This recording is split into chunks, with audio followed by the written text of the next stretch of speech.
Bonsoir à tous. Je ne sais même pas si je suis suivi parce que je ne vois ni les cœurs, je ne vois ni les pouces. Je me pose cette question pour savoir si je suis réellement suivi en ligne. Est-ce que je suis suivi? Est-ce que je suis réellement suivi en ligne ou pas? Faisons cet effort, s'il vous plaît. Mettons les cœurs. Mettons les cœurs. Je ne sais pas s'il y a des problèmes de connexion ou quoi, parce qu'il y a une forte pluie ici. Et le réseau va et revient, le réseau va et revient. Je ne sais pas qu'est-ce qui se passe.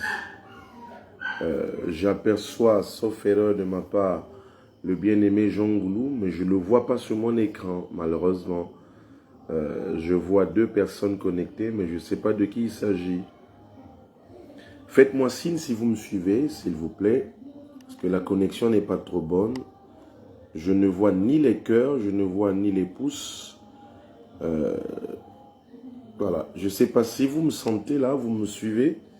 Monsieur, mon bien-aimé Jean Goulou, est-ce que vous me suivez?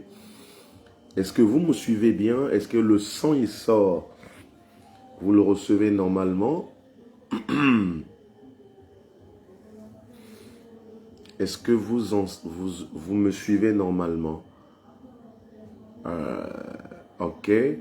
Le son il est impeccable. Ok, mais moi je ne vois que malheureusement que vous. Hein, je ne vois pas. La sœur Julia, je l'ai aperçue et je ne sais pas savoir combien de personnes sont connectées sur... voilà, c'est bon.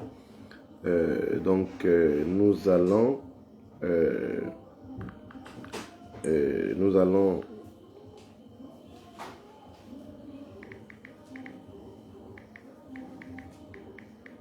Voilà, nous allons prendre 1 minute pour partager, pour que ceux qui sont là puissent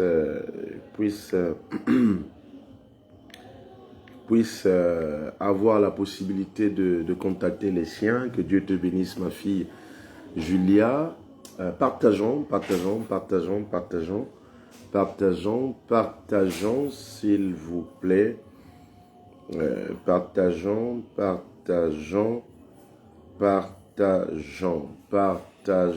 et partageons encore. Voilà, que Dieu te bénisse, Rose Bakabana, depuis Brazzaville. Celle-là, moi je connais, elle est à Brazzaville. Voilà. Mettez-moi les cœurs, s'il vous plaît. Je vois rien comme cœur. Je vois rien comme pouce. Et donc, nous avons besoin de tout ça. Et s'il vous plaît, partageons le message afin que nous ayons la possibilité de voilà.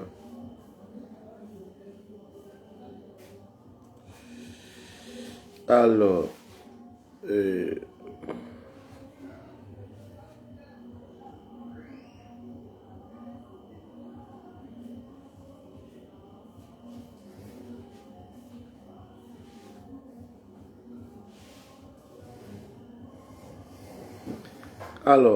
que Dieu vous bénisse. Nous allons ouvrir nos Bibles dans le livre de Ésaïe.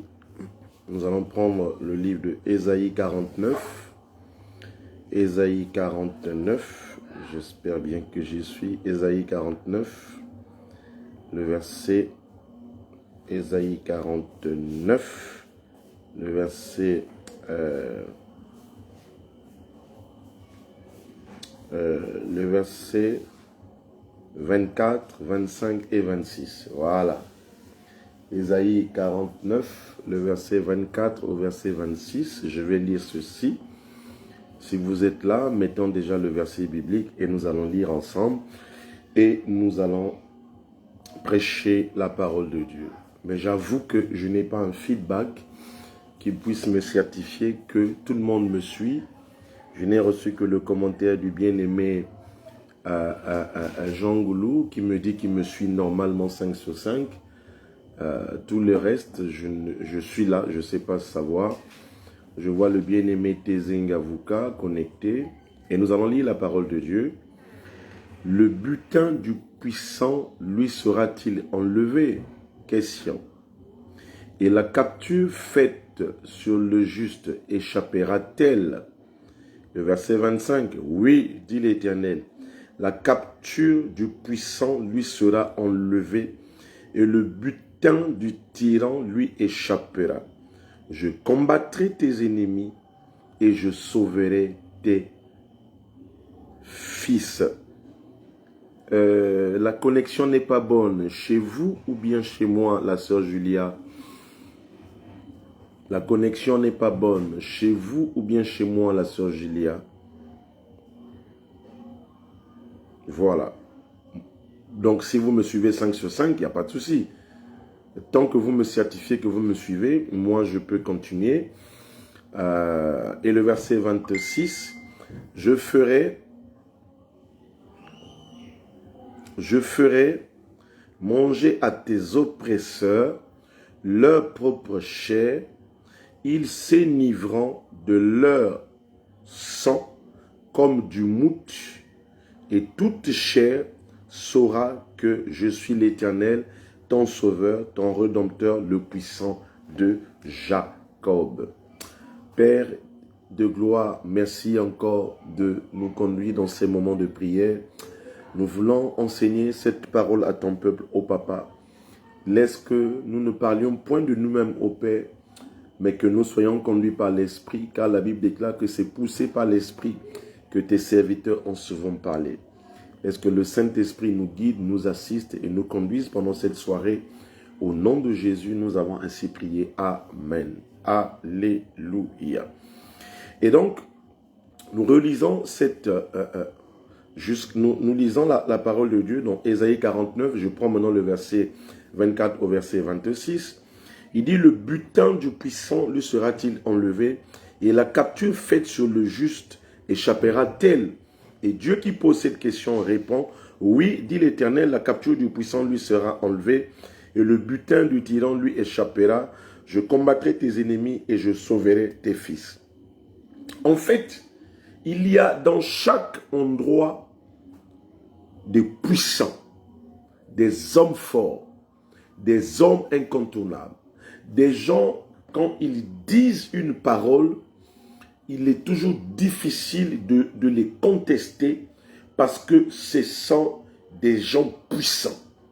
Et généralement, les gens puissants, par le fait de leur puissance, ils ont l'habitude de se constituer des butins.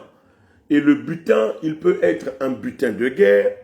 Et tout ce qui est butin, naturellement, en bon langage, le butin peut être le fruit d'un vol. Le butin peut être le fruit d'un pillage. Le butin peut être le fruit d'une escroquerie. Le butin peut être le fruit d'une menace avec force pour arracher à autrui ce qui lui appartient. Bien-aimé, ce que on gagne honnêtement n'est pas le butin. Le butin, c'est généralement quelque chose que nous gagnons malhonnêtement. Nous gagnons soit par escroquerie, nous gagnons soit par le vol, nous gagnons soit par les braquages, nous gagnons soit par assassinat, nous gagnons soit par le sang ou par la chair. Alléluia. Par un sacrifice, c'est-à-dire que qui n'est pas normal, mais un sacrifice dont le but de gagner très gros. Alléluia. Et donc la Bible dit ici, le butin du puissant lui sera-t-il enlevé? Et la capture faite sur le juste échappera-t-elle? Le juste, il est là. Il gagne normalement sa vie. Mais le puissant veut lui arracher des choses. Veut lui extorquer ces choses. Et parmi les choses, que le puissant veut arracher au juste, il y a sa chair, il y a son sang, et c'est ça qui constitue le butin. Et Dieu pose cette question, le butin du puissant, lui sera-t-il enlevé? C'est-à-dire, pourra-t-il le perdre? Et la capture faite sur le juste, le vol fait sur le juste, le pillage fait sur le juste, pourra-t-il échapper? Et Dieu qui pose cette question, il dit oui, dit l'Éternel, la capture du puissant lui sera enlevée et le butin du tyran lui échappera. Je combattrai tes ennemis et je sauverai tes fils. Déjà le décor est planté. Dieu, il est ferme, il est catégorique. Que toute espèce de vol, qu'il soit financier, qu'il soit matériel, qu'il soit spirituel, qu'il soit un vol organisé, dans le but de constituer un butin de guerre, mais un butin un peu bizarre, constitué de chair et de sang, tout butin sera arraché entre les mains de celui qui l'a déjà pris dans le but d'aller te sacrifier dans les loges, dans les marchés sataniques et dans des endroits obscurs, dans le but de gagner des galons, de gagner l'élévation et de gagner des promotions dans le monde esprit. Et Dieu dit, je combattrai tes ennemis. Donc Dieu te donne la garantie que quelle que soit la menace, quels que soient les braqueurs, quels que soient les bandits spirituels, la Bible dit dans Psaume 114, le verset 20, il dit, les endroits les plus sombres de la nuit sont des repères des brigands. Donc ils sont parfois des brigands, parfois des bandits, parfois des braqueurs spirituels dans le but d'arracher des vies, dans le but d'arracher la chair, dans le but d'arracher le sang des enfants de Dieu et de gagner en promotion dans les loges, de gagner en promotion spirituellement et de monter dans le niveau élevé de la société. Et quand ils sont hauts, alors ils deviennent puissants. Et c'est pour cela qu'on dit le butin du puissant. Ils sont puissants, pourquoi? Parce qu'ils ont amassé des richesses, ils ont amassé de l'argent, ils ont amassé tout, mais de manière malhonnête, de manière spirituelle, et c'est ça qui manifeste leur puissance. Leur puissance est cachée derrière le sang, leur puissance est cachée derrière les sacrifices qu'ils font dans des loges, qu'ils font sur des autels de la mort, sur des autels de réclamation, sur les autels de sacrifice. Et la Bible dit, je combattrai ses ennemis et je sauverai tes fils. Peut-être que tu es déjà là, tu es déjà ciblé. Peut-être que tu es là, tu es déjà une cible qu'ils veulent capturer. J'aimerais dire à quelqu'un une chose, que te capturer peut arriver, mais une chose est vraie, tu ne mourras pas et tu vivras et tu raconteras les œuvres de l'Éternel dans le nom puissant de Jésus.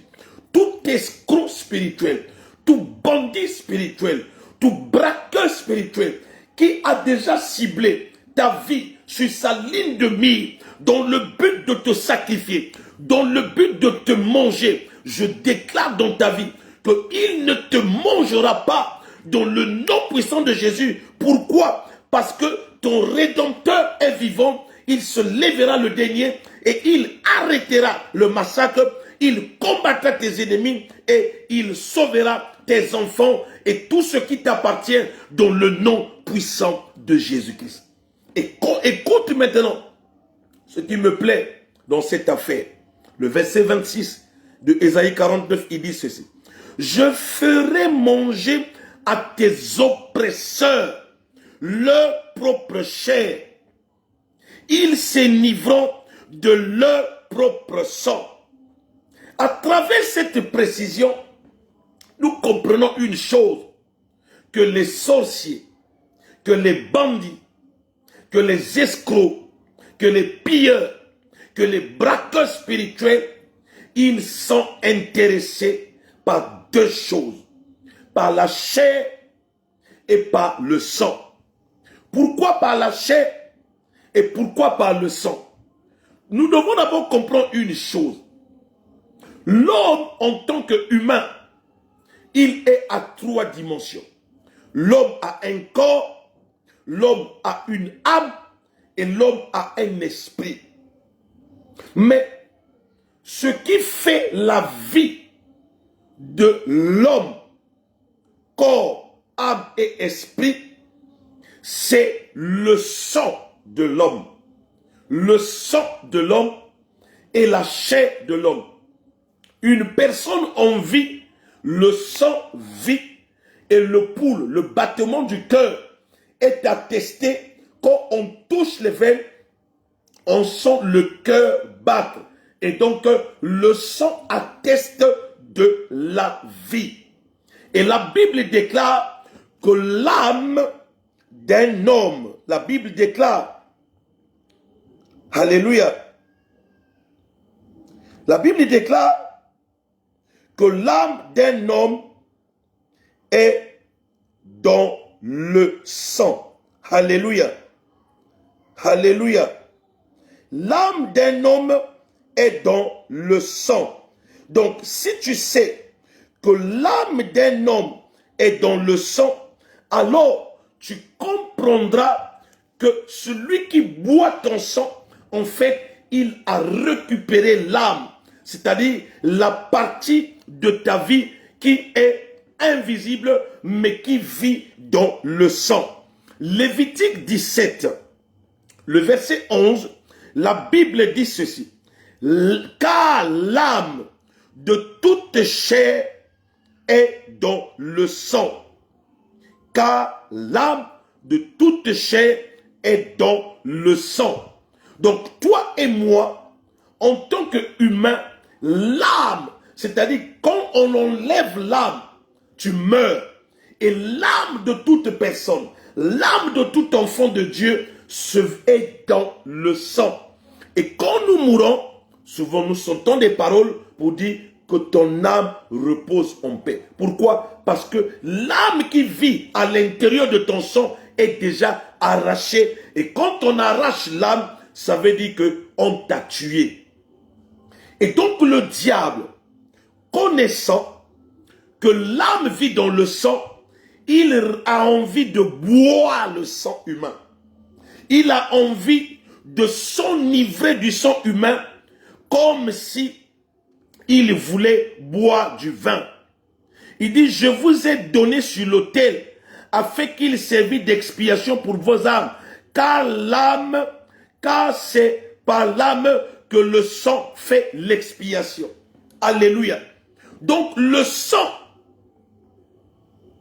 fait l'expiation par l'âme. Ça veut dire, autrement dit, que quand une personne meurt, l'âme sort par le canal du sang et l'âme s'empare. Et l'âme s'envole et l'âme part. Expier, c'est libérer. Expier, c'est créer une ouverture afin que le canal de la vie sorte. Donc l'expiation se fait par le sang, mais qui est dans l'âme. Alléluia.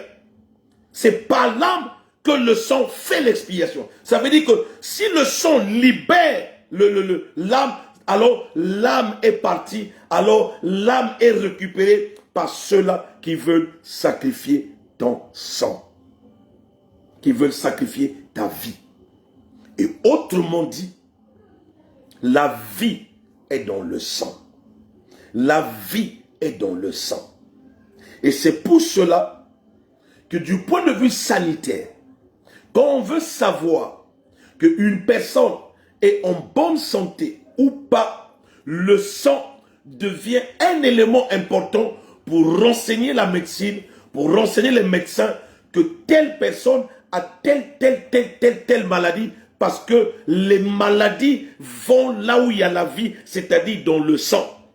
Et c'est pour cela que la plupart des maladies qui attaquent l'homme sont des maladies qui vont attaquer le sang. Quand vous avez attaqué le sang, vous attaquez l'âme. Et quand vous attaquez l'âme, vous arrachez la vie. Et c'est pour cela que certains examens de laboratoire, de certaines maladies, on peut dire 90% des maladies de l'homme sont détectées quand on va lire cette information à travers le sang. Est-ce que quelqu'un me suit? Est-ce que quelqu'un me comprend? Alléluia. Donc, du point de vue spirituel, l'âme est dans le sang. Ça veut dire que quand un sorcier veut ta chair, c'est une manière de dire qu'en fait, il veut ta vie. Il veut ta vie. Il veut ta vie. Parce que la vie se cache à l'intérieur du sang.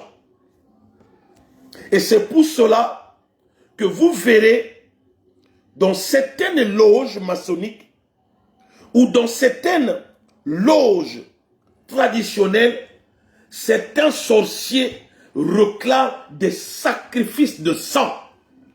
Des sacrifices de sang.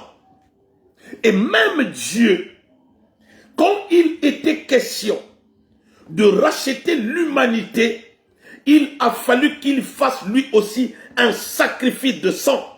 Il fallait sacrifier le sang de Jésus. Et la Bible déclare dans le livre de 1 Corinthiens 6, le verset 20, que Jésus nous a rachetés à un grand prix par le prix de son sang. Ça veut dire que le sang est le prix le plus élevé dans le monde esprit que les sorciers réclament. En fait, quand vous donnez une offrande de sang, c'est la monnaie la plus élevée dans le monde esprit. Après le sang vient la chair. Après le sang vient la chair. Je pose les bases afin que chacun comprenne pourquoi on demande le sang. Et il y a des moments où les gens disent, on veut sacrifier le sang. Pourquoi on veut sacrifier le sang? Le sang est le centre de gravité de toute vie humaine, de toute vie animale. Même quand on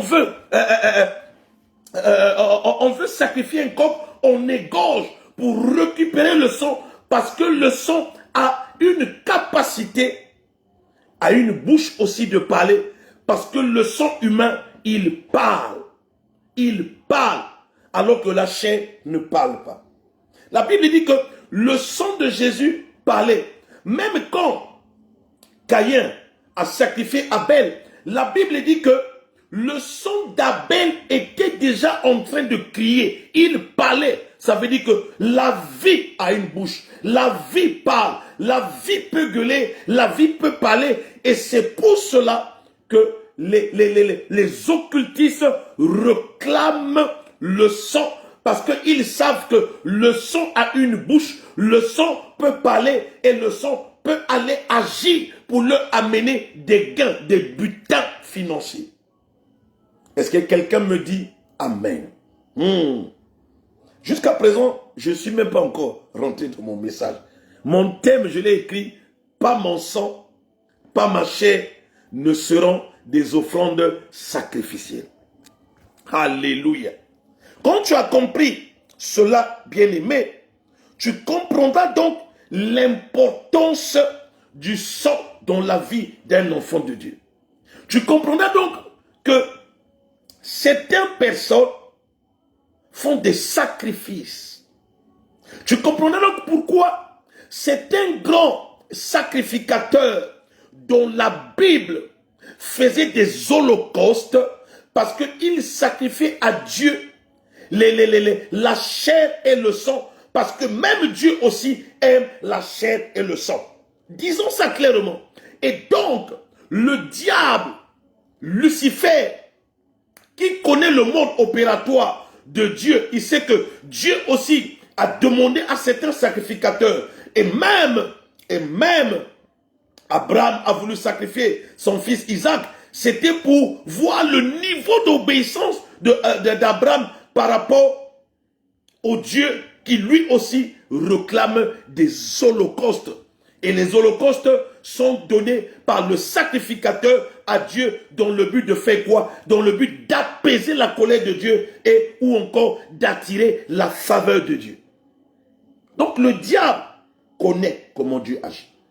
Mais comme il connaît comment Dieu agit, le diable le prend maintenant dans un revers purement ténébreux dans le but d'en faire un trafic ou d'en faire un moyen de gain pour sacrifier des vies humaines à volonté.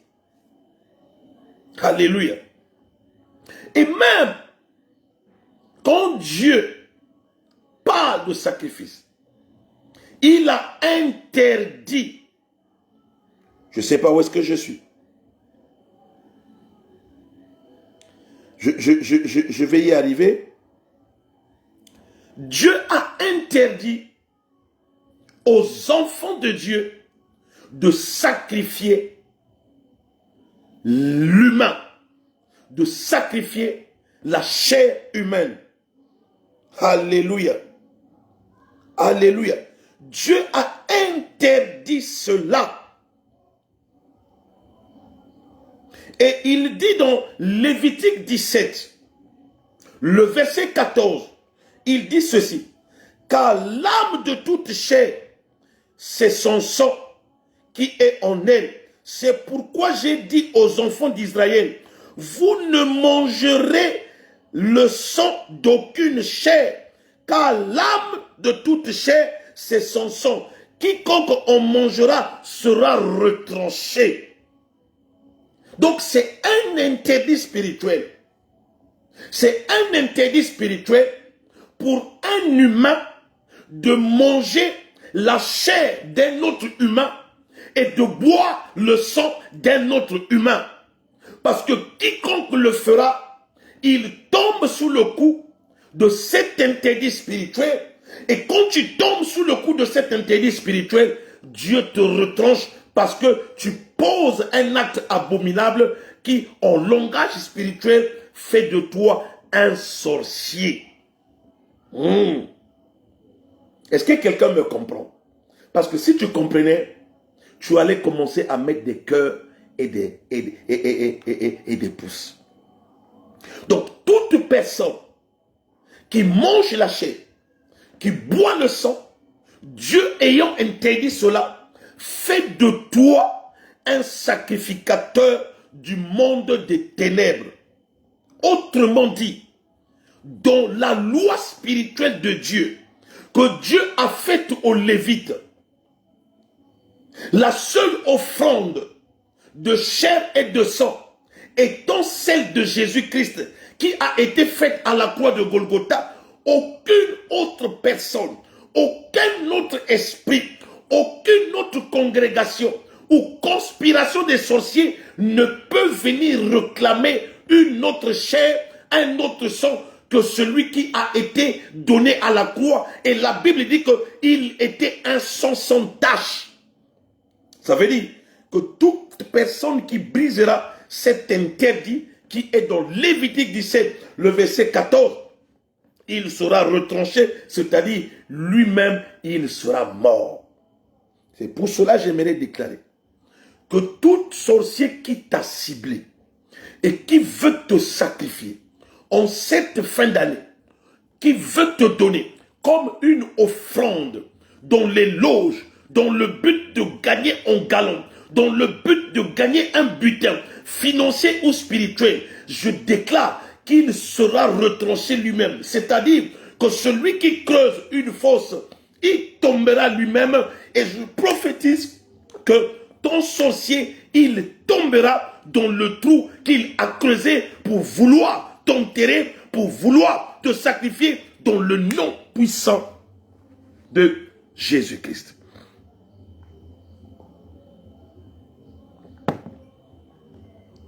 Alléluia. Donc, quand je reviens dans Ésaïe 49, le verset 26 que nous avons lu tout à l'heure, eux, ils réclament la chair, eux, ils réclament le sang. Alors Dieu s'énerve il dit, je vais les combattre et je vais arracher ce qu'ils veulent mettre dans leur chair, plutôt dans leur bouche, pour manger, parce que moi l'interdit, moi l'Éternel, j'avais interdit cela. Un homme ne peut pas manger la chair humaine et boire le sang humain. Alléluia.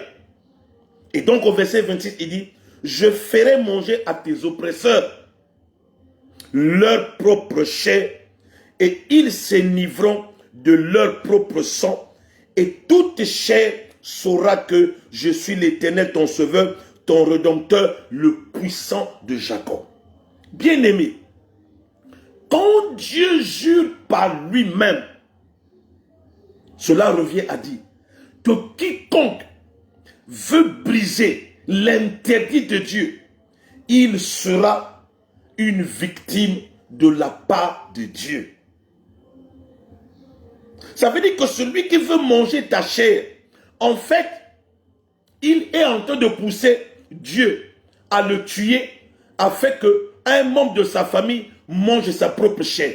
Ça veut dire que là où ils veulent amener ta chair comme offrande dans leur loge, comme offrande dans leur maison d'occultisme, ils ne pourront pas toucher à ta chair, ils ne pourront pas manger à ton sang, parce que ton sang et ta chair portent un interdit spirituel, parce qu'il est interdit à un homme de manger la chair de son semblable et de boire le sang de son semblable.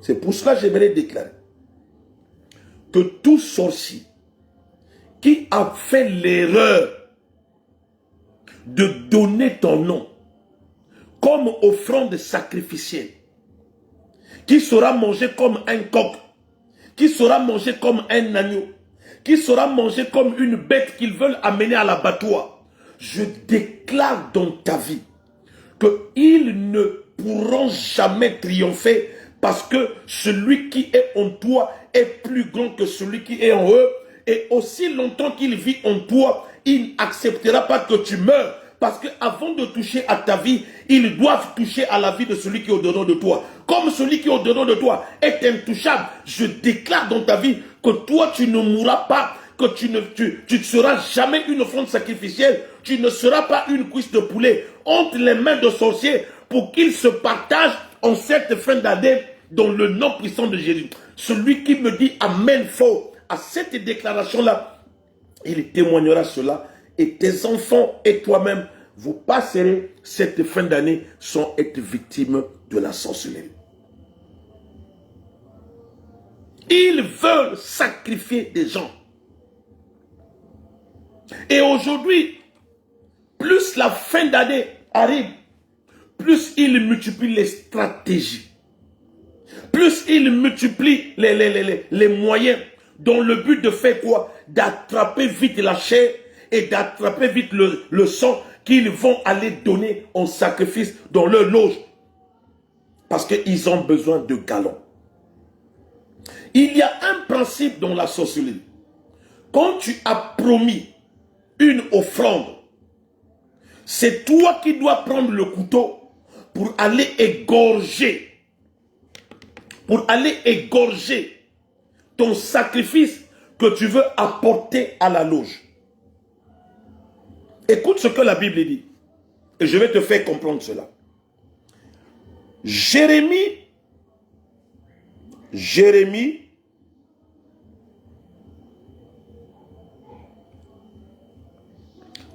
11.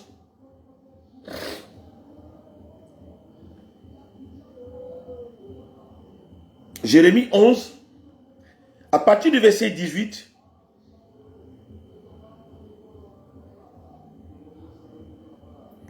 jusqu'au verset 19. Écoute ce que la Bible dit. L'Éternel m'en a informé, et je l'ai su. Alors, tu m'as fait voir leurs œuvres, les œuvres des ténèbres, les œuvres de la sorcellerie. J'étais, écoute bien, quand il s'agit de sacrifier une personne, regarde comment ça se passe. j'étais comme un agneau familier qu'on mène à la boucherie et j'ignorais les mauvais desseins qu'il méditait contre moi. Détruisons l'arbre avec son fruit, retranchons-le de la terre des vivants et qu'on ne se souvienne plus de son nom. Alléluia. Donc dans la loge, celui qui veut te tuer, il te prendra comme un ami. Il te prendra comme un agneau familier, c'est-à-dire une personne avec laquelle tu es habitué dans la familiarité et tu confesses même certains secrets de ta vie. Et dans cette familiarité, la personne peut te prendre. Il dit, j'ignorais, j'étais comme un agneau familier qu'on mène à la boucherie. Il te dit, accompagne-moi à tel endroit, sans te dire où il t'amène. Et quand tu arrives quelque part, tellement que tu as confiance en lui, tellement que tu es habitué en lui, tellement tu le considères comme un parent, ta famille, tu es surpris de constater que on t'amène dans un endroit où lui, il va élever la machette dans le but de faire quoi? De t'égorger à la boucherie. Ça veut dire qu'il doit t'égorger à la boucherie. Et quand il a fini de t'égorger, il récupère le sang et il sert la chair comme offrande à ceux-là qui lui ont demandé le sacrifice. Ça veut dire que c'est la personne qui donne, qui doit aller égorger et il doit amener cela à la boucherie. Il dit, j'ignorais leurs mauvais desseins qu'ils méditaient contre moi. Détruisons l'arbre avec son fruit, retranchons la terre des vivants. Donc leur mission, c'est de te retrancher. Mais en faisant comment? Ils ont le couteau qu'ils donnent à la personne qui veut te sacrifier. J'aimerais déclarer dans la vie de quelqu'un que toi qui écoutes ma voix, toi qui es sous le son de ma voix ce soir, tout homme de ta famille, toute personne avec laquelle tu as noué des liens familiers et que tu as une confiance aveugle à 100%, qui osera t'amener sur un terrain glissant, dans le but de t'amener dans une boucherie ou dans un abattoir spirituel. Je déclare dans ta vie que cette personne ne réussira pas ses plans et ne pourra jamais te surprendre dans le nom puissant de Jésus-Christ. Celui qui me donne un amen fort à cette déclaration-là, il échappera à toute personne qui voudra l'amener à la boucherie spirituelle de la sorcellerie dans le nom puissant de Jésus-Christ. Alléluia. Ils veulent détruire ta vie. Ils veulent faire des choses dans le but de gaspiller ta vie. Et souvent, ce sont des gens qui ne sont pas loin. La Bible dit que ils sont familiers à toi. Ils sont habitués avec toi. Ils sont des gens qui mangent et qui dorment avec toi. Ils connaissent tes points faibles. C'est parfois les gens que tu donnes l'argent pour aller faire des courses. Quand il revient avec la monnaie, tu lui dis garde la monnaie. Mais avec ta propre argent, il peut aller détruire ta vie. Je déclare dans ta vie que toute personne qui se servira de ton argent pour aller vouloir sacrifier ta vie, cette personne-là va échouer dans le nom puissant de Jésus-Christ. Et Dieu dit que celui qui viendra comme oppresseur dans le but de manger ta chair, Dieu prendra sa propre chair et il leur fera manger leur propre chair. Ceux qui viendront dans le but de t'égorger pour prendre le sang, Dieu leur fera boire leur sang et ils se saouleront de leur sang. Alléluia. Leur but, c'est faire quoi? C'est d'effacer ton nom. Il dit, détruisons l'arbre avec tes fruits. Ça veut dire que, la Bible dit que, Psaume 1, le verset 1 à 3, la Bible dit que, l'homme, heureux l'homme qui ne marche pas en compagnie des méchants, des mauvais, ainsi de suite. Il est comme un arbre planté près d'un courant d'eau qui donne ses fruits à sa saison. Ça veut dire que l'homme est un arbre spirituel qui doit porter des fruits. Mais il dit ceci, détruisons l'arbre avec son fruit. Ça veut dire quoi? Ils veulent empêcher ta vie d'être juteuse, d'être fructueuse, d'être profitable. Alors ils viennent pour te détruire en tant qu'arbre, afin que ta vie ne soit pas une vie gagnante, afin que ta vie ne soit pas une vie profitable, afin que ta vie ne soit pas fructueuse. Donc ils peuvent même détruire les fruits de ta vie. Peut-être que tu es un arbre qui était prêt à fleurir, mais eux ils ne veulent pas de ça. Parce que si tu es fruit, si ton arbre porte des fruits, tu vas les étouffer et ils ne seront plus puissants. Et leur mission, c'est encore quoi? Il dit, retranchons-le de la terre et qu'on ne se souvienne plus de son nom. Ça veut dire que même ton nom les dérange. Même quand on dit Jean Gouloula, ça les dérange. Même quand on dit Rose Bakabana, ça les dérange. Même quand on dit Nicole Maouta, ça les dérange. En fait, là où tu es là, bien aimé, tu te sous-estimes. Ton nom est un nom, quand il est prononcé dans certaines réunions de la sorcellerie, c'est un nom qui dérange le monde des ténèbres. Peut-être qu'il ne dérangeait pas assez. Pourquoi ton nom les dérange? Parce que s'il te laisse comme ça, avec les fruits de ta vie, tu vas émerger et tu leur feras ombrage. C'est pour cela qu'ils doivent abattre l'arbre de ta vie, ils doivent détruire les fruits et ils doivent enterrer ton nom. Je ne sais pas qui va enterrer ton nom. En fait, ils veulent même, c'est-à-dire que je connais des gens qui sont déjà morts, mais on continue à parler de leur nom aujourd'hui. Mais toi, ils ne veulent même pas que ton nom reste dans l'histoire. Il dit qu'on ne se souvienne même plus de ton nom. Ça veut dire que ton nom, ils ne veulent même pas qu'il reste dans l'histoire. Les Maringouabi qui sont morts, on en parle toujours. Ce sont des noms historiques. Mais ils veulent même effacer ton nom des mémoires, qu'on ne se souvienne plus de ton nom. Bien-aimé, toute personne qui est rentrée dans une entreprise de sabotage, de sacrifice, de haine et de jalousie contre ta vie, je maudis ce sorcier. Je maudis ce sorcier.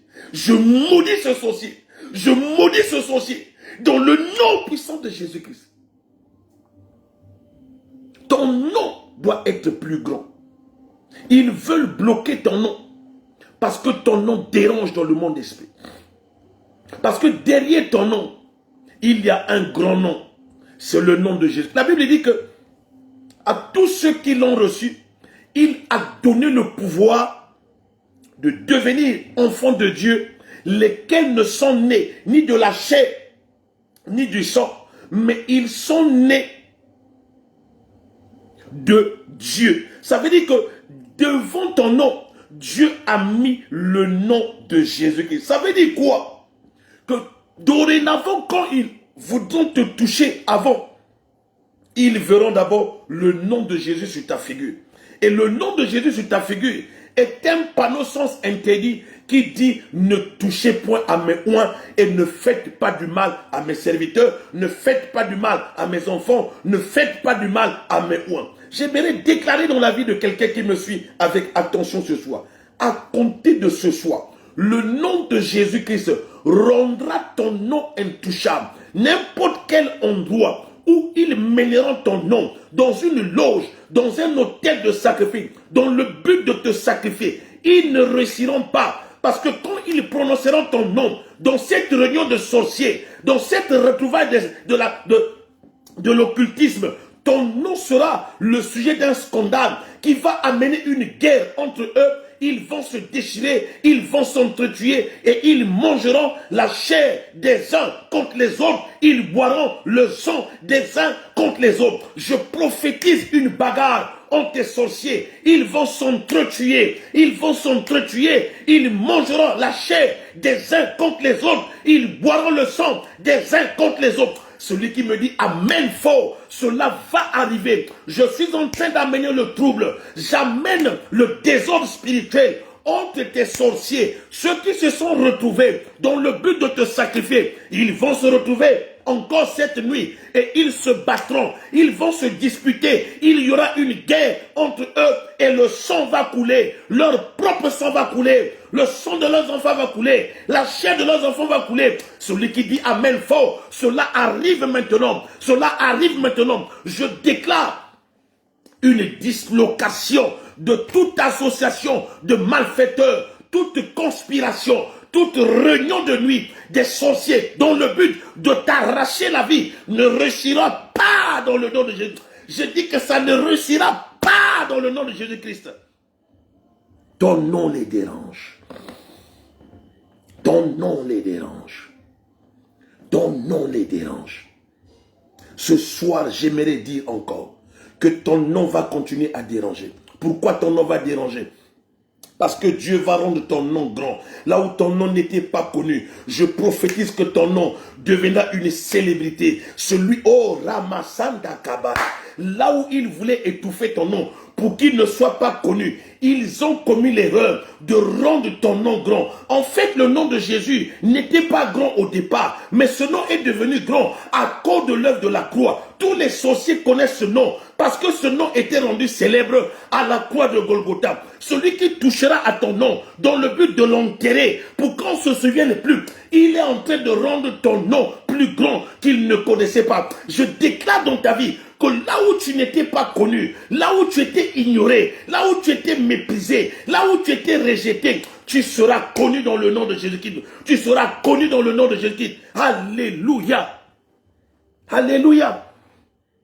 La Bible dit que la pierre qui était rejetée, la pierre qui était ignorée, la pierre qui était méprisée est devenue la principale de l'homme. Tu es certainement ignoré parce que leur but c'est quoi? Qu'on ne se souvienne plus de toi, qu'on ne pense plus à toi, on peut citer le nom de tout le monde, mais qu'on ne cite pas de nom. Oh, Jésus était une pierre qu'on avait oubliée, mais son nom est devenu le plus grand nom de l'humanité. Son nom est devenu le plus puissant nom dans le ciel et sous la terre. Je déclare que ton nom sera grand. Ton nom sera connu dans la planète entière. Ton nom sera un nom célèbre. Tu seras une star. Tu seras une célébrité. Tu seras une personne qui aura une aura internationale. Et là où tu n'étais pas connu, les sorciers qui s'attaquent en toi, ils font ta publicité. Ils font ta publicité. Là où tu n'étais pas connu, les sorciers te feront connaître. Parce que ceux qui veulent enterrer ton nom, ils sont en train de propulser ton nom plus élevé dans le nom de Jésus. Ils voulaient enterrer Joseph. Il pensait que en l'enterrant, son nom devait s'enfuir sous la terre. Mais laisse-moi te dire qu'ils étaient en train de propulser Joseph au sommet de la gloire. Ils étaient en train de propulser le nom de Joseph pour faire de Joseph un homme célèbre. Bien-aimé, il y a des gens qu'on ne peut pas enterrer. On ne t'enterrera pas tant que la mission que Dieu t'a donnée à faire sur la terre n'est pas finie. Bien-aimé, on peut enterrer n'importe qui, mais on n'enterre pas un enfant de Dieu qui a la promesse de Dieu, un enfant de Dieu qui a l'incendie de l'Éternel, un enfant de Dieu qui a des promesses de Dieu, on l'enterre jamais. Là où je te vois, bien-aimé, je te vois à travers cette caméra de mon téléphone, mais je peux sentir ton étoile là où tu es. Je sais que tu n'as pas encore fait le tiers de ce que tu devais faire sur cette terre. Tu as encore une mission grande à accomplir. Personne ne peut enterrer ta vie. Personne ne peut étouffer ta vie. Personne ne peut piétiner ta vie et que tu puisses aller dans le monde des oubliés, dans le monde des allongés. Je t'ai dit à Radassa Kamarema, tout sorcier Yamaraba qui s'est lancé dans cette entreprise désastreuse de précipiter ta mort. Il est en train de précipiter ton élévation et ton élévation dans le nom puissant de Jésus-Christ. Ils étaient venus dans le but de tuer Mardochée. Mais vous connaissez comment ça s'est passé. Il y a des gens qu'on ne touche pas. Pendant qu'Aman disait, je veux le tuer, sa femme lui a dit, il est de quelle ethnie? Il est de quelle ethnie? Celui que tu veux toucher là, il est de quelle ethnie? Parce qu'il y a une ethnie des Juifs qu'on ne touche pas. Bien-aimé, toi et moi, nous sommes de la race de Judas. La Bible dit, Jésus est le lion de la tribu de Judas. Et nous, toi et moi, nous sommes de la race de Judas. Genèse 49. le verset 9, la Bible dit que Judas est un jeune lion. En fait, toi et moi, nous avons le même ADN de Judas. Parce que Judas, c'est la royauté. Parce que Judas, c'est la sacrificature. Ça veut dire que nous sommes des sacrificateurs qu'on ne peut plus, oh Yann, qu'on ne peut plus sacrifier. Le sacrificateur n'est jamais sacrifié. Le sacrificateur, c'est celui qui apporte l'offrande. Or, il y avait une personne qui avait la possibilité d'être un sacrificateur parce qu'il est de la race de Judas, mais d'être aussi un appelé de Dieu. Et c'est à cause de cela qu'il était un roi et il était roi des rois. Je prophétise dans ta vie que celui qui veut t'enterrer, il ne réussira pas dans cette entreprise d'enterrement parce qu'il précipite son propre enterrement. La Bible dit ceci dans Ecclésiaste 10, le verset 8, oh my God, il dit ceci: celui qui creuse une fosse, il tombera. Celui qui renverse une muraille sera mordu par un serpent. Je ne sais pas qui a déjà creusé ton tombeau. Je ne sais pas qui a déjà commandé ton cercueil. Laisse-les commander le cercueil. Bien-aimé, j'aime cette histoire. Ils ont commandé le cercueil dans le but de t'enterrer. Parce qu'on lui a déjà promis l'élévation dans les loges et dans le cultisme. Mais la Bible dit ceci: quand tu as fini de tuer, quand tu as égorgé à l'abattoir, tu dois prendre toi-même et tu dois mettre dans le cercueil. Et quand tu as fini de mettre dans le cercueil, tu vas enterrer. C'est en ce moment-là que la loge va agréer ton offrande. Mais Dieu a dit ceci: que celui qui creuse une fosse, il tombera. Autrement dit quoi? Que celui qui est en train de creuser la fosse pour t'enterrer, en fait, il est déjà en train de consigner son propre caveau. Il est déjà en train de précipiter sa propre mort. Parce que tu ne peux pas creuser le tombeau d'une personne qui est intouchable. Parce que cette personne est de la race juive. Or, les juifs, on ne les touche pas sans que le Dieu des juifs ne puisse venir en représailles. C'est pour cela que je déclare dans ta vie que celui qui t'a ciblé là, à moins que Dieu ne nous ait pas appelés. Mais si réellement Dieu nous a appelés, je déclare et je prophétise la mort subite du sorcier qui a commis l'erreur de donner ton nom, de donner ta photo, de donner tes angles, de donner tes mèches de cheveux, de donner les habits sales que tu as portés sur un autel de sacrifice ou sur un autel de la mort dans le but de te sacrifier. Il ne réussira pas dans le nom de Jésus-Christ. Là où on lui a donné une paix pour creuser le trou dans leur loge là-bas, pour t'enterrer. Je dis ceci, bien-aimé. Ils t'appelleront même dans le rêve, dans le but que tu acceptes, oui, c'est moi. Mais je bouche tes oreilles spirituelles à tout appel de la sorcellerie. Tout coup de fil satanique qui quitte l'enfer dans le but de te précipiter au cimetière, je l'arrête dans le nom puissant de Jésus-Christ. Bien-aimé, je sais de quoi je parle. Il m'est arrivé une fois.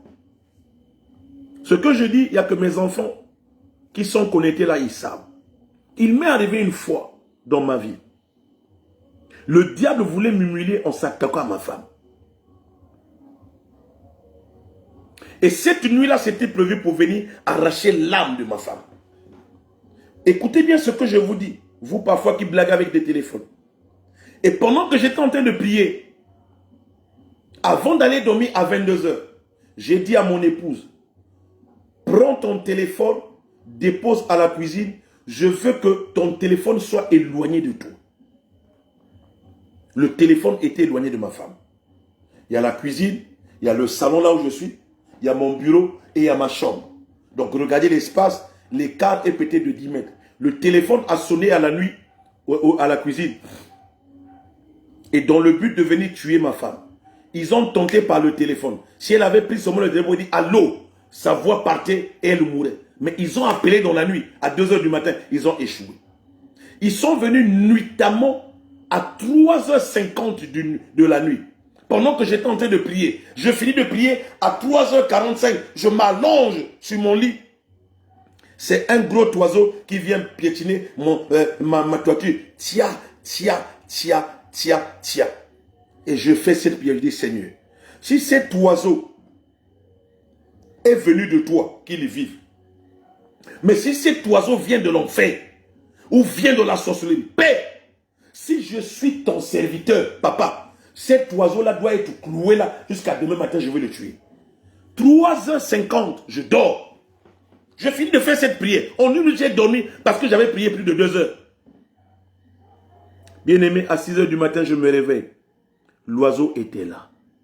Il n'a jamais décollé. Il n'est jamais reparti de la mission qui lui a été confiée pour venir terminer mon épouse. Bien-aimé, toute stratégie de la sorcellerie dans le but de t'amener au cimetière échouera lamentablement dans le nom de Jésus-Christ. Toute arme de la sorcellerie forgée contre toi, forgée contre tes enfants, ne réussira pas dans le nom de Jésus-Christ. Toute personne qui a des enfants, écoutez-moi bien, écoutez-moi bien. Tu es père, tu es maman, tu as des enfants. Dieu a interdit à chaque père de se servir de ses mains pour enterrer ses enfants. Ça veut dire que si toi tu commets la maladresse de sacrifier ton enfant et de faire croire que l'enfant est mort d'une mort naturelle alors que tu l'as sacrifié pour gagner des galons, je déclare que l'argent que tu gagneras là va te précipiter toi-même à l'enterrement. Tu ne feras pas plus de 7 jours sur la terre si tu sacrifies ton enfant pour gagner de l'argent. Je le déclare en ma qualité de prophète. Et celui qui le fera ne vivra pas 7 jours sur la terre, à moins que Dieu ne nous ait pas appelés. Ne sacrifie pas tes enfants. Ésaïe 65, le verset 23. La Bible dit ceci. Lisons ça. Ésaïe 65. Ésaïe 65. Le verset 23. La Bible dit ceci. Ils ne travailleront pas en vain. Là, on parle de toi. Peut-être que tu as l'habitude de travailler en vain. À compter de ce soir, si tu perdais de l'argent dans ton travail, si tu perdais de l'argent dans tes affaires, si tu perdais de l'argent dans ton commerce, le travail en vain, le travail sans gain est fini et je brise cela dans le nom de Jésus-Christ. Tout ce que tu sèmeras, tu vas le récolter. Tout ce que tu feras comme affaire, tu réussiras dans le nom de Jésus-Christ. Écoute ce que la Bible dit. Car ils n'auront pas des enfants pour les voir périr. Autrement dit, Dieu dit ceci, que tu n'auras pas des enfants pour voir tes enfants mourir devant toi et tu te sers de la terre pour jeter sur le cercueil de tes enfants. Dieu a interdit ça.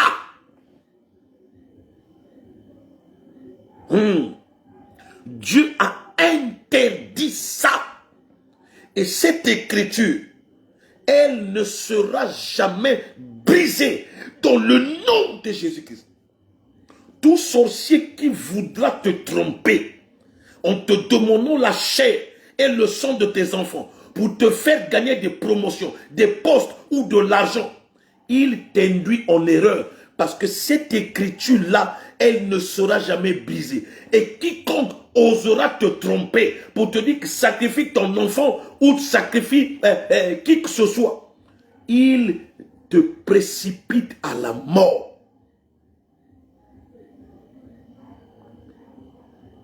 Et tout sorcier qui veut ta mort ne réussira pas. Tant que tu es en vie, Dieu t'interdit d'enterrer tes enfants. En fait, il y a beaucoup de gens qui enterrent les enfants parce qu'ils ne connaissent pas cette vérité. La Bible dit ceci, vous connaîtrez la vérité et la vérité vous affranchira. Toute vérité que tu découvres dans la Bible, elle te sera une arme de combat spirituel qui te permettra de toujours rappeler à Dieu que tu avais dit que je ne peux pas enterrer mes enfants, mais ce sont plutôt mes enfants qui vont m'enterrer. C'est pour cela que la Bible dit ceci dans le livre de Osée.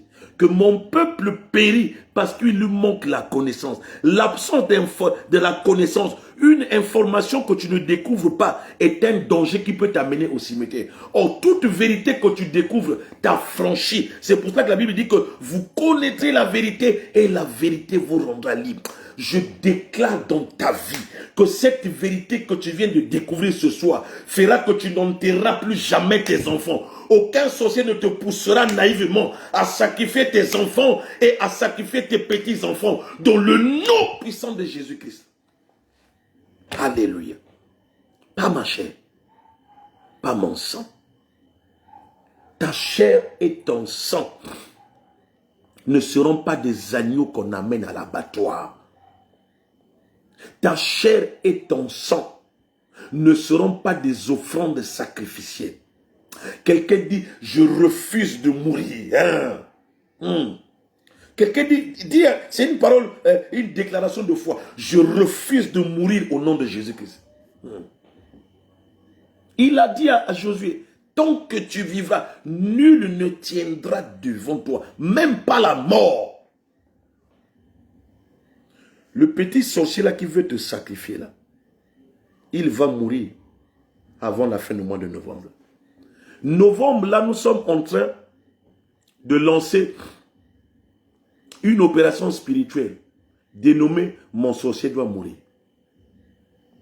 Mon sorcier doit mourir. Tu déclares « Je refuse de mourir ». Et tu déclares encore « Mon sorcier doit mourir ».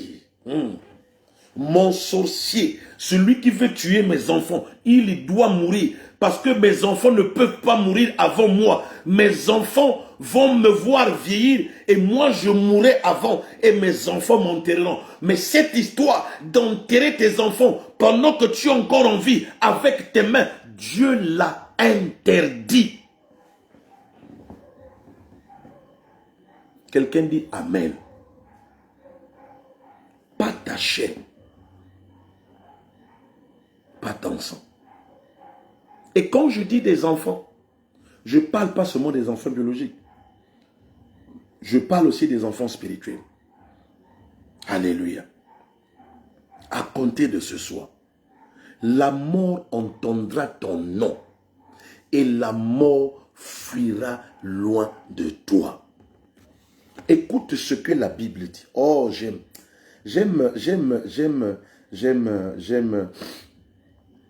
Élodie, bonsoir. Élodie, la mort ne va pas rentrer dans ta maison. La mort ne va pas rentrer dans ta carrière musicale. La mort ne va pas détruire tes projets. Je vois des grands projets dans ta vie, mais la mort veut arrêter ces projets. Et j'interdis en ma qualité de prophète que ces projets-là ne puissent pas être enterrés. Je vois des grands projets en toi, mais ces projets-là veulent être enterrés par le diable. Et j'interdis cela maintenant dans le nom de Jésus-Christ. Tes projets ne peuvent pas être enterrés. Je vois des grands projets dans ta vie. Je vois des grands projets dans ta vie. Je vois un projet d'orphelinat. Je ne sais pas si tu as un projet de faire un orphelinat. Et ce projet-là plaît à Dieu. Ce projet-là que tu as, tu m'en as pas parlé, mais l'Esprit de Dieu me pousse à le dire. Tu as un projet de faire du bien à beaucoup de petits-enfants. Et ce projet-là plaît à Dieu. Et à cause de ce projet-là, Dieu rend ta vie intouchable par n'importe quel sorcier qui voudra toucher à ta vie. Ta chair et ton sang sont devenus intouchables. Écoute ce que la Bible dit, bien-aimé. Je continue avec la parole de Dieu. Apocalypse 18. Écoute ça. Ils sont devenus des commerçants. Ils sont devenus des marchands d'âmes. Ils viennent. Ils te prennent. Ils vont vendre dans la loge pour gagner le butin. Pour gagner l'argent. Mais écoute ce que la Bible dit. Apocalypse 18.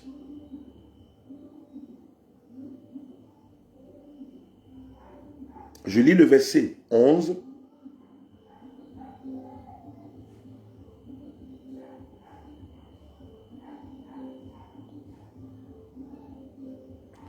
Je lis le verset 11 et le verset 13. Le reste, je ne lis pas. Je lis le verset 11 et le verset 13. La Bible dit ceci. Et les marchands de la terre pleurent et sont dans le deuil à cause d'elle, parce que personne n'achète plus leur cargaison. Je peux lire tout le passage. Cargaison d'or, d'argent, de pierres précieuses, de perles, de fin lin, de pourpre, de soie, d'écalade, de toute pièce de bois, de senteur et de toute espèce d'objet d'ivoire, de toute espèce d'objet en bois, très précieux, en airain, en fer, en marbre. Le verset 13. Cinnamon or, d'aroma, de parfum, de myrrhe, d'encens, de vin, d'huile, de fin, farine, de blé, de bœuf, de brebis, de chevaux, de chars, de corps et d'âmes d'hommes. Ils sont des commerçants d'âmes et d'hommes. Mais la Bible dit quoi? Au verset 11, il dit quoi? Et les marchands de la terre pleurent et sont dans le deuil. À cause de quoi? À cause d'elle. Parce que personne n'achète plus leur cargaison. Parce que personne n'achète plus leurs marchandises. Ça veut dire que les gens qu'ils ont attachés, ça veut dire que les gens qu'ils ont ligotés, ça veut dire que les gens qu'ils veulent sacrifier et qu'ils veulent aller vendre dans le marché de la sorcellerie. Parce qu'ils sont des vendeurs d'hommes et des vendeurs d'âmes. La Bible dit que personne n'achète plus leurs marchandises. Cela revient à dire quoi? Que leur commerce spirituel, leurs affaires dans les ténèbres, leur commerce trafic satanique et sacrificiel qu'ils avaient l'habitude de faire va rentrer en péril, va s'écrouler. Les affaires de nuit vont s'écrouler, les marchés de nuit vont s'écrouler, les trafics de nuit vont s'écrouler, leur marché sacrificiel qu'ils avaient l'habitude d'attraper des armes, d'attraper des hommes, aller vendre dans des loges pour gagner des billets d'argent, pour gagner des nominations, pour gagner des promotions, pour gagner des références, pour gagner des honneurs dans le monde. La Bible dit que personne, Dieu interdit cela, que personne ne va plus acheter quelque chose dans leur marché spirituel, dans leur marché de nuit ou dans leur commerce de nuit. Je déclare dans ta vie que tes sorciers rentrent dans un cycle de pauvreté sans fin. Tout ce qu'ils vont vendre, que ça soit de nuit, que ça soit de jour, personne n'achètera cela.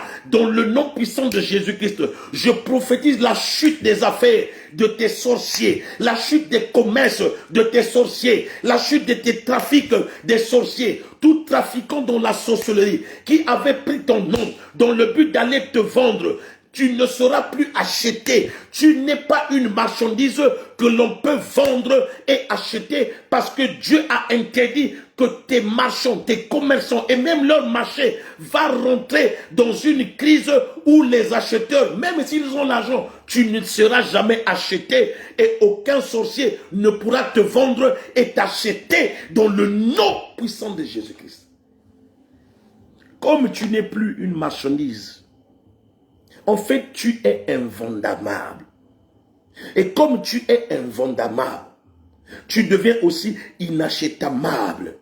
Et comme tu es inachetable, ça veut dire qu'on ne peut manger qu'une chose qu'on achète. Mais si on ne peut même pas te vendre et même t'acheter, à plus forte raison, on ne te tuera pas et on ne te mangera pas. Je prophétise la mort, le déclin, la chute, la crise et la fermeture de toutes les boutiques, de tous les marchés, de tous les trafics, des voleurs, des sorciers, des occultistes, des francs-maçons, dans ta famille, dans le nom de Jésus-Christ.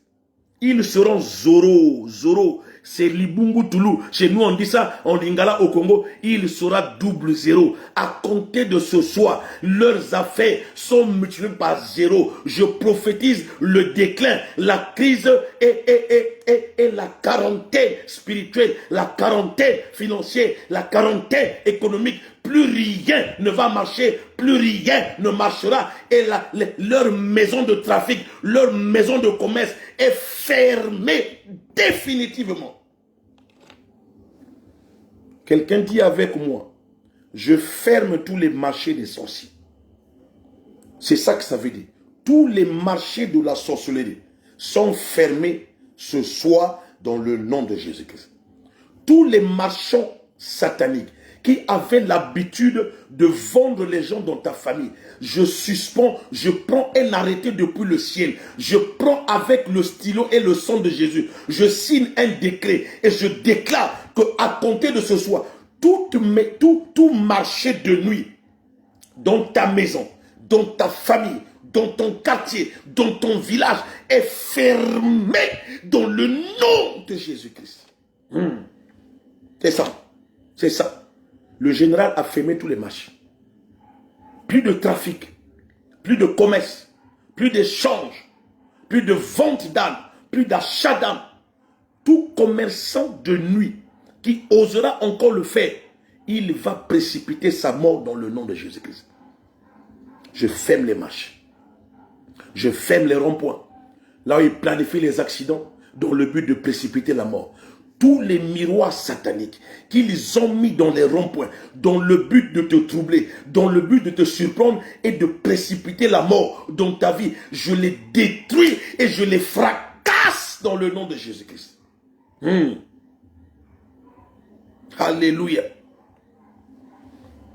Tous les marchés de la sorcellerie sont fermés. Ce commerce est interdit dans ta maison et dans ta famille. Et toi, tu ne seras pas une marchandise à vendre. Alléluia. Vous connaissez le premier combat? C'était le seul d'ailleurs. Non, il y en a eu plusieurs. Je ne vais pas blasphémer. Vous connaissez la première bagarre de Jésus-Christ? La première bagarre de Jésus-Christ avait commencé où? Moi, j'ai envie de savoir, les enfants qui lisent la Bible. La première bagarre de Jésus avait commencé dans un marché. Parce que certaines personnes avaient fait de la maison de Dieu une maison de trafic. Avaient fait de la maison de Dieu un marché pour vendre des brebis. Jean 2, je vais voir le verset, je pense à partir du verset 10 ou 12 par là. Jean, lisons la parole de Dieu. C'est important, bien aimé. Quand on connaît la parole, on ne peut pas être trompé. C'est l'un des deuxièmes miracles de Jésus-Christ.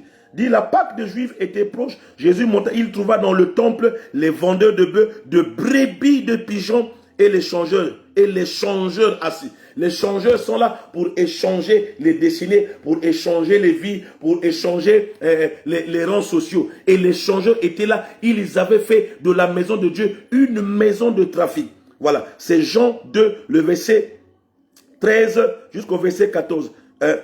Il le trouva dans le temple. Ayant fait un fouet avec les cordes, il les chassa dans le temple, ainsi que les brebis et les bœufs. Il dispersa la monnaie des changeurs, il renversa les tables, il dit aux vendeurs, ôtez cela et ne faites pas de la maison de mon père une maison de trafic.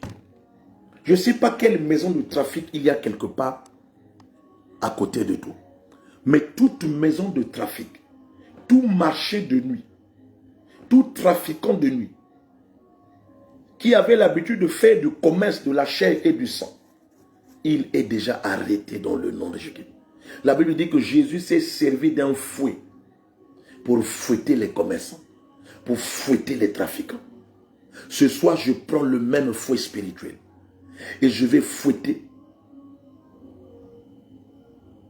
Nous sommes au 11e mois.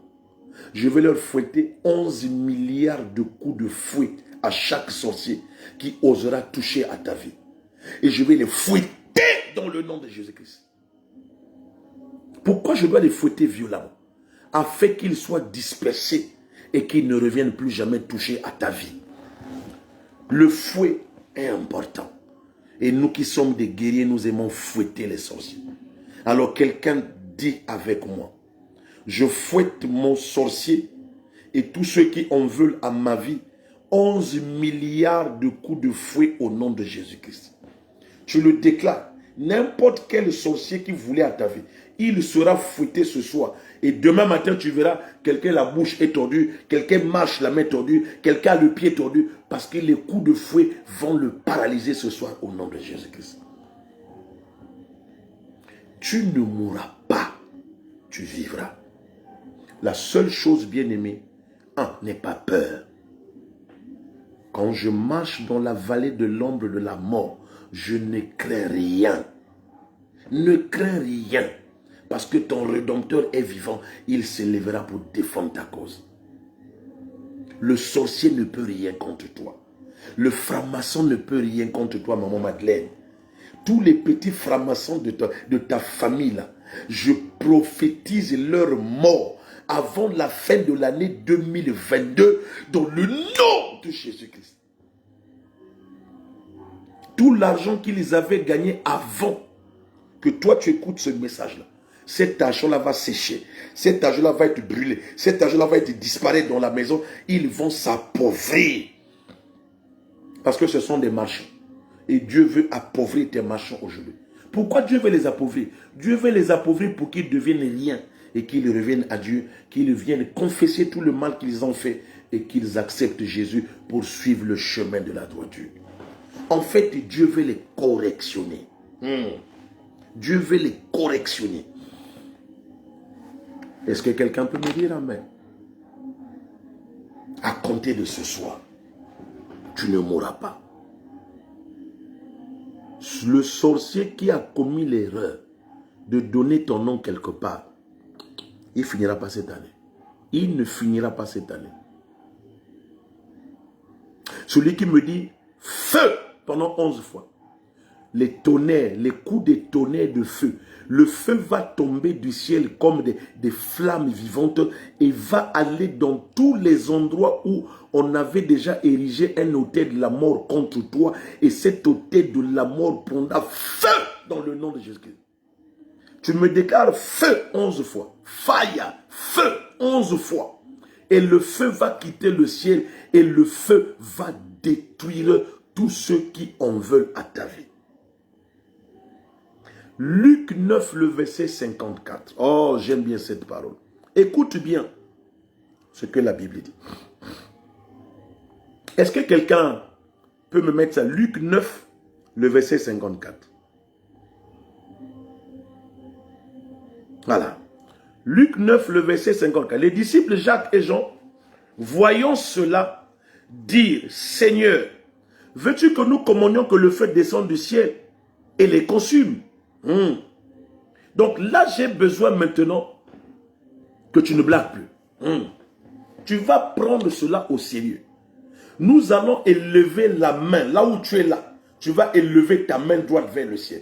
Tu dis, Seigneur, je commande 11 éclairs. Je commande 11 tonnerres. Je commande 11 flammes de feu. Je commande des flammes de feu, qu'elles descendent dans n'importe quelle direction. Où on a arrêté ma vie, où on a enchaîné ma vie, où on a programmé la mort de ma vie.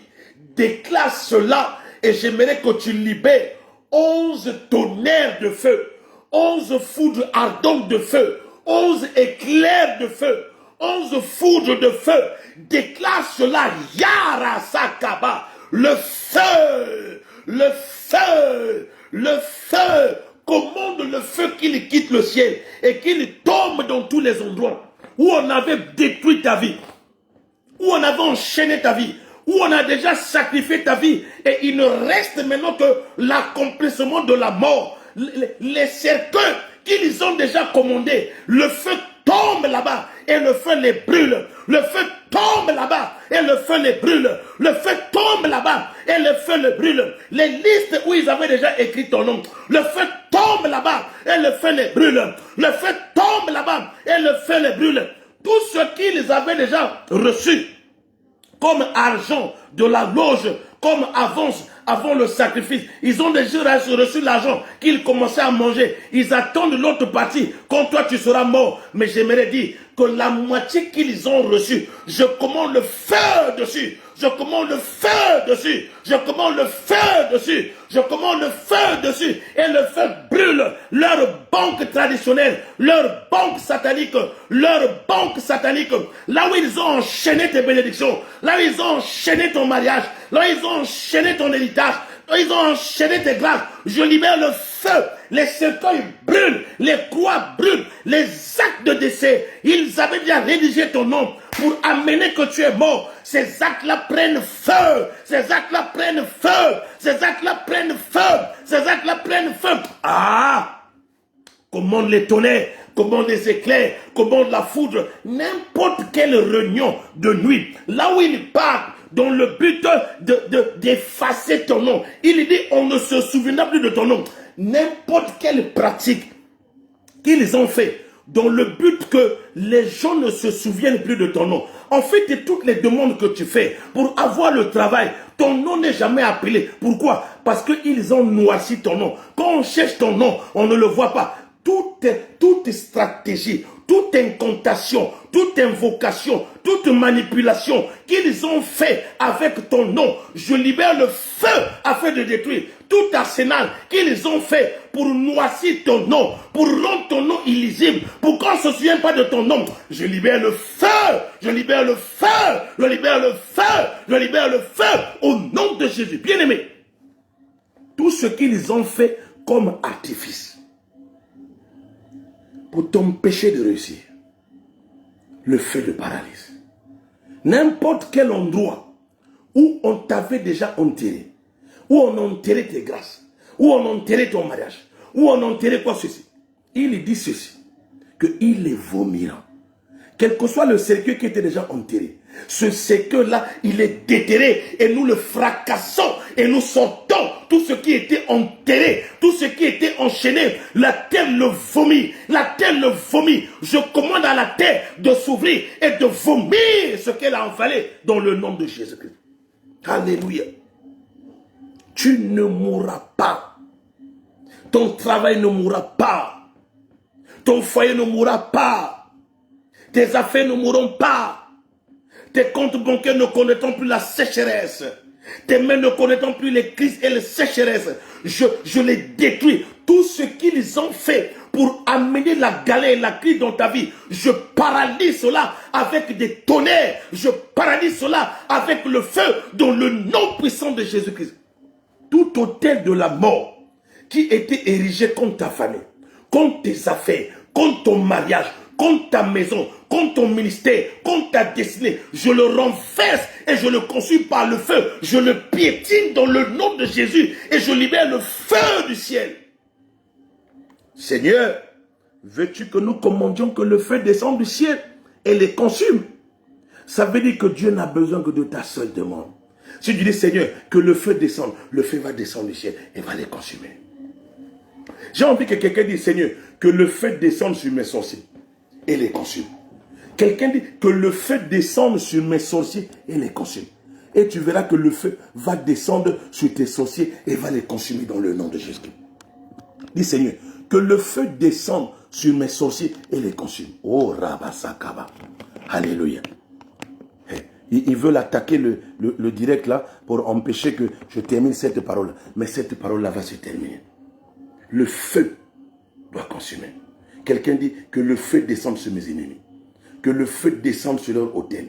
Que le feu descende sur leur sanctuaire. Que le feu descende sur les menus et font des réunions. Que le feu descende sur leur autel de sacrifice. Que le feu descende sur leurs armes. Que le feu descende sur leurs actes, sur leurs jugements, sur tous les décrets, sur les actes qu'ils rendent dans le monde des ténèbres. Que le feu paralyse tout ce qu'ils ont. Les coffres forts, les banques. Que le feu détruise tout ce qu'ils ont comme arsenal de la sorcellerie. Qu'ils gardent dans leur réunion là-bas. Qu'ils gardent dans leur secte, qu'ils gardent dans leur loge, que le feu brûle cela dans le nom de Jésus-Christ. Père, confirme cette parole-là au papa. Ton peuple ne doit pas mourir. Tu as dit ce soir, pas ma chair, pas mon sang. Je n'ai pas envie d'apprendre qu'un enfant qui a écouté cette vérité meurt. Parce que cette vérité doit libérer des vies. Cette vérité doit libérer des destinées. quelqu'un dit je vivrai. Quelqu'un dit je suis déjà libre. Et la mort ne peut plus t'arracher. La mort ne peut plus t'emporter. Parce que nous avons fragilisé les commerçants, les marchands. Nous les avons rendus pauvres. Et à compter de ce soir, leurs affaires ne réussiront plus jamais. Bien-aimé, même un accident programmé contre toi échouera. Même une cartouche tirée depuis l'enfer contre toi ne t'atteindra pas. Tu es dans la main de Dieu. La Bible dit que personne ne peut arracher ce qui est entre les mains de l'Éternel. Jean 10, le verset 28. Je te couvre par le sang de Jésus-Christ. Bien-aimé, cette fin d'année, tu ne mourras pas. Le sorcier qui veut ta mort, en fait, il est en train de prophétiser, précipiter sa propre mort. Après ce message, écoute-moi bien. Tu apprendras d'ici la fin de cette année que beaucoup de gens vont mourir. Si tu es réellement sûr que cette personne était ton sorcier, ne va pas à l'enterrement. On voit l'argent. On voit la contribution, mais ne pars pas là-bas. Alléluia. Ne pars pas là-bas. Hein, ne pars pas là-bas. Alléluia. Que Dieu te bénisse. Que Dieu te fasse triompher. Que Dieu te fasse du bien.